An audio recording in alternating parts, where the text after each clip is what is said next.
Baik, Assalamualaikum warahmatullahi wabarakatuh. Ketemu lagi di mata kuliah pemrograman dasar.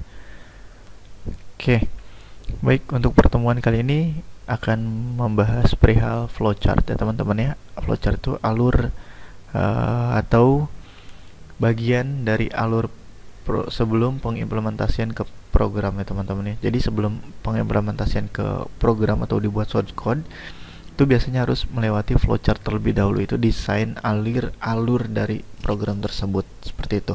Kemudian kita akan melanjutkan dengan implementasi input dan output pada Python gitu ya. Nah, tidak usah panjang kali lebar kali tinggi, kita bahas di sini. Oke, baik. Sorry layarnya. Oke, baik. Tentu saja teman-teman sudah mengetahui pengertian dan definisi dari flowchart ya. Flowchart atau bagian alir adalah bagan ya gitu ya. Flowchart atau bagan alir adalah bagan yaitu terdiri dari chart yang menunjukkan alir flow di dalam program atau prosedur sistem secara logik. Kemudian bagan alir atau flow chart digunakan terutama untuk alat bantu komunikasi dan untuk dokumentasi. Selain dari untuk berkomunikasi dengan orang awam ataupun dengan lawan bicara yang memang dia posisinya bukan orang teknik ataupun bukan orang yang memang mengerti tentang program, ya kita gambarkan dengan si flowchart ini agar mengerti dan mudah dipahami gitu ya teman-teman ya. Teman-teman juga lebih gampang menjelaskannya ketimbang teman-teman harus menjelaskan si potongan programnya, termasuk function-functionnya, sampai dengan apalagi detail ke bahasa pemrograman. Nah, itu tidak perlu ya teman-teman ya. Baik, selanjutnya ada jenis-jenis flowchart itu sendiri. Yang pertama ada bagian alir sistem atau sistem flowchart, kemudian ada bagian alir dokumen, dan kemudian ada bagian alir skematik gitu ya. Nah, ini ada fungsinya macam sendiri-sendiri. Yang pertama bagian yang menunjukkan arus pekerjaan secara keseluruhan dari sistem atau alur sistem atau flowchart, sistem flowchart. Kemudian ada bagian alir dokumen atau dokumen flowchart, bagian alir yang menunjukkan arus dari laporan dan formulir termasuk tembusan-tembusannya. Kemudian bagian alir skematik yaitu skematik flowchart menggambarkan prosedur di dalam sistem menggunakan simbol-simbol bagian alir sistem. Nah, selain ada tiga jenis dari flowchart ini, ada juga yaitu yang keempat bagian alir program teman-teman. Nah, ini biasanya yang menggambarkan atau menjadi gambaran untuk program logic flowchartnya seperti apa gitu ya. Alir dari logika programnya gitu ya. Misalkan ada decision, kemudian ada looping, atau ada apalagi percabangan, ada penanaman algoritma di dalamnya, ataupun ada metode-metode atau algoritma-algoritma yang ditanamkan di dalam alur program tersebut gitu ya. Itu digambarkan dengan program flowchart ini. Kemudian ada bagian alir proses atau proses flowchart. Bagian alir yang banyak digunakan di teknik industri ya teman-teman ya, digunakannya tentu saja. Baik, ini ada simbol dan notasi pada flowchart ya teman-teman ya. Ini agak tertimpah ya si simbolnya. Kita lihat ada simbol ini untuk keluar atau masuk prosedur atau proses lembar halaman yang lain. Contoh, teman-teman menggunakan atau membuat sistem yang memang kompleks pembuatannya. Jadi teman-teman kompleksnya itu teman-teman membutuhkan 2 halaman, 3 halaman untuk menggambarkan flowchartnya, atau penggambaran programnya menggunakan flowchart butuh 2-3 halaman untuk dicetak ataupun untuk ditampilkan gitu ya. Nah, itu penghubungnya adalah pakai simbol ini yang pertama. Kemudian simbol lingkaran untuk menggambarkan bahwa itu dalam satu kesatuan tetapi dalam satu kertas yang sama. Misalkan satu kertas dibagi 2 atau di part gitu ya, agar efisiensi tempat. Jadi di part tadinya harus panjang ke bawah, jadi di part kiri dan ke kanan. Nah, itu menggunakan simbol yang ini, yang lingkaran ya teman-teman ya. Kemudian ada proses simbol yang selanjutnya, itu menunjukkan jenis operasi pengolahan dalam suatu prosedur ya teman-teman ya. Itu processing. Ada simbol proses, ya persegi panjang ya teman-teman sudah banyak kita ketahui. Simbol yang menunjukkan pengolahan yang dilakukan oleh komputer. Jadi proses ini pure diolah atau dikelola oleh komputer. Kemudian ada simbol yang selanjutnya yang bawah, yaitu simbol yang menunjukkan pengolahan yang tidak dilakukan atau oleh komputer gitu ya. Misal saja inputan manual atau prosesan manual gitu ya teman-teman ya. Selanjutnya ada decision atau simbol decision. Nah, ini untuk kondisi yang akan menghasilkan beberapa kemungkinan jawaban ya teman-teman ya. Misalkan apakah untuk diulangi lagi, jika benar dia kemana, jika tidak seperti apa. Seperti halnya seperti ini penggambarannya. Teman-teman mau mengecek username dan password. Jika true dia login, jika false dia balik lagi ke form login dan memunculkan pop-up maaf username ataupun password tidak sesuai. Seperti itu ya. Ataupun pilihan yang lain, apakah program ini sudah selesai ataukah akan kembali lagi untuk di running. Nah, itu seperti itu, bisa juga. Nah, kemudian simbol terminal, simbol untuk permulaan atau akhir dari suatu program. Ini untuk simbol start dan end-nya program itu ya. Kemudian ada selanjutnya simbol preparation, simbol untuk pemberian harga awal gitu ya. Nah, ini simbolnya. Kemudian ada segitiga terbalik, yaitu simbol offline storage, simbol untuk menyimpan yang tidak dapat diakses oleh komputer secara langsung. Ada media lain atau perantara lain gitu ya. Ada simbol hampir menyerupai persegi panjang, tapi dia agak menyerong sedikit. Simbol ini untuk pemasukan data secara manual dari keyboard gitu ya teman-teman ya. Dan ada simbol input output, ini ada bentuk belah ketupat ya. Simbol yang menyatakan program atau proses input dan output tanpa bergantung dengan jenis peralatan gitu ya. Dan simbol magnetik ada lagi dan yang lain gitu teman-teman ya. Dan di sini ada beberapa pedoman membuat flowchart, nanti bisa dibaca juga ke bawahnya. Seperti ini kurang lebih untuk membaca flowchart ya teman-teman ya. Nah, ini ada contoh flowchart menentukan bilangan ganjil dan genap. Start, kemudian input bilangan berapapun itu, yang penting bilangan desimal ya teman-teman ya, 1, 2, 3 dan lain-lain, tidak pecahan. Kemudian hitung sisa bagi antara bilangan dengan 2. Kemudian ini ada lingkaran yang di dalamnya ada huruf A, berarti ini masih terkoneksi dengan huruf A yang satunya lagi. Berarti ini dalam satu kesatuan hanya mengefisiensikan kertas ataupun halaman yang harusnya satu panjang kayak gitu dibikin di part itu ya. Nah, selanjutnya ada decision teman-teman. Ini untuk pertanyaan ya, untuk percabangan yang pilihannya lebih dari 1. Apakah sisanya itu 0? Jika ya, dia cetak genap. Jika tidak, maka dia cetak ganjil. Kemudian program end. Seperti itu ya teman-teman ya. Ini contoh flowchart yang selanjutnya. Nah, kemudian ada bagian alir. Oke, tugas tidak usah dikerjakan terlebih dahulu. Lanjut. Nah, ini ada flowchart input ya teman-teman ya. Di sini saya sudah membuatkan contoh alur dari flowchart ya teman-teman ya. Alur dari flowchart atau alur dari sistem inputan untuk program Python.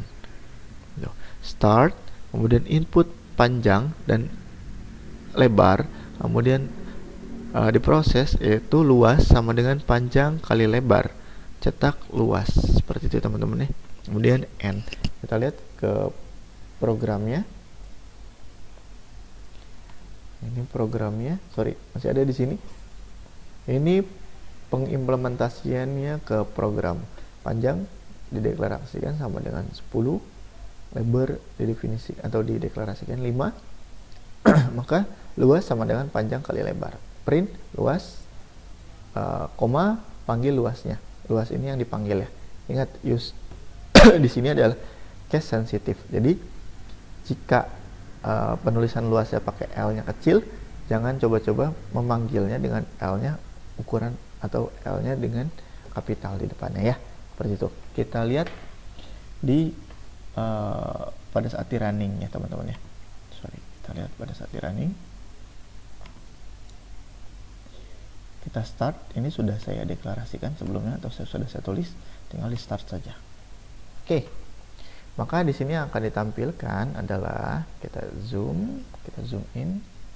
Oke, kita zoom in. Oke, seperti yang tadi, start programnya panjang atau deklarasikan, masukkan panjang itu dengan dideklarasikan 10, lebar dengan 5, kemudian deklarasikan luas sama dengan panjang kali lebar, kemudian print luas dan hasilnya pun keluar gitu ya. Kemudian end, seperti itu kurang lebih teman-teman. Kemudian ada juga untuk masukan yang lainnya, yaitu untuk kalau teman-teman di sini coba batalkan, teman-teman. Ini saya menggunakan Google Colabs ya teman-teman ya, karena memperingan kinerja komputer saya, personal komputer saya. Nah di sini jika teman-teman mau dirubah jadi 50, 150 ataupun di sini ada 10 lebarnya misalkan atau 20, maka teman-teman tinggal running lagi, gitu ya. Nah, maka luasnya adalah 3000 meter ataupun 3000 gitu ya. Sorry. Kemudian inputan yang kedua ini ada hubungannya dengan desimal, dengan angka gitu ya. Selanjutnya adalah menginputkan dengan kalimat ataupun karakter ya teman-teman ya. Sini kita running. Oke, masukkan nama Anda. Sini saya contoh, di sini masukkan Kiki Ahmad Baihaqi. Oke, kita enter. Maka sesuai di sini start, dia meminta input, masukkan nama Anda gitu ya. Ini untuk function ataupun perintah di sini ada, bisa di sini. Input di dalamnya prompt, read a string from standard input. The trailing new line is tripled the prompt string. If given is print to standard output without a trailing new line before reading input. Contohnya ya, if the user this AOV ya, bisa pakai Windows atau control kalau error gitu ya. Nah, ini seperti ini. Kemudian ini printnya, promptnya apa di dalamnya? Promptnya itu isian dari si input ini adalah masukkan nama Anda. Titik 2. Nah otomatis si inputan ini akan dimasukkan ke si nama ini. Kemudian kita buat perintah untuk memanggilnya, print halo gitu ya, koma. Berarti dia dibacanya karakter ya, kalau ada kutip 1 ataupun kutip 2 ya. Kemudian diisi oleh nama, spasi nama ini ya. Ini belum di running ya. Nama itu nanti diisi sama inputan ini. Kemudian selamat datang. Oke, kita coba running. Masukkan nama Anda, Abdul misalkan. Oke, halo Abdul, selamat datang gitu ya. Gimana kalau kita ubah sedikit di sini? Hey Abdul, selamat datang gitu ya. Print lagi. Di sini tanda kutip. Apa kabar, bukan apa kabar, sukses selalu,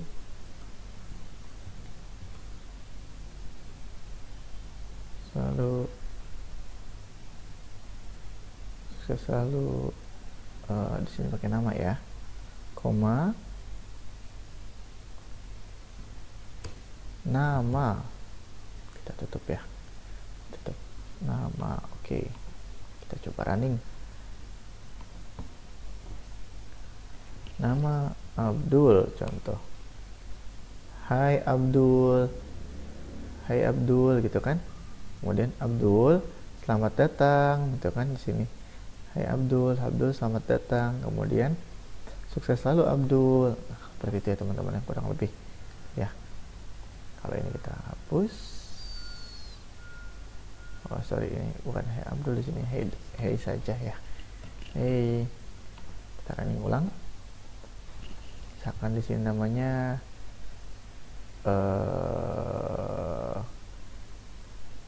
siapa? Aldebaran. Hey Aldebaran, selamat datang, sukses selalu Aldebaran, gitu ya. Jika teman-teman ingin memanggil inputan ini, maka tinggal panggil seperti ini. Ataupun di sini ada lagi, taruhin hey Mister, misalkan Mister, gitu ya, Mister, hey Mister, koma, hey Mister, dan yang ulang Aldebaran ke hai Mr. Aldebaran, selamat datang, sukses selalu Aldebaran, gitu ya. Oke, seperti itu kurang lebih untuk inputan. Oke, kemudian ada lagi di sini untuk kalkulator, teman-teman. Pasti di sini kalkulator ini akan bersifat error ya teman-teman ya. Karena apa? Karena si kalkulator ini dia akan mengalihkan, kita lihat di sini, masukkan panjangnya misalkan katakan 10, masukkan lebarnya misalkan 8 aja. Kemudian nah di sini error ya teman-teman ya. Karena apa? Si ini kebacanya adalah type out str atau string ya teman-teman ya. Jadi seperti itu teman-teman, boleh membenarkan atau mencoba mengkoreksi potongan program ini dan dicoba di rumah masing-masing ya. Baik, begitulah materi untuk hari ini gitu ya. Ini inputan sama, ada definisinya gitu ya, tadi sudah saya tuliskan di sana. Oke, baik, untuk pertemuan kali ini saya cukupkan. Sampai berjumpa di video selanjutnya. Selamat sukses selalu untuk kita semua. Terima kasih.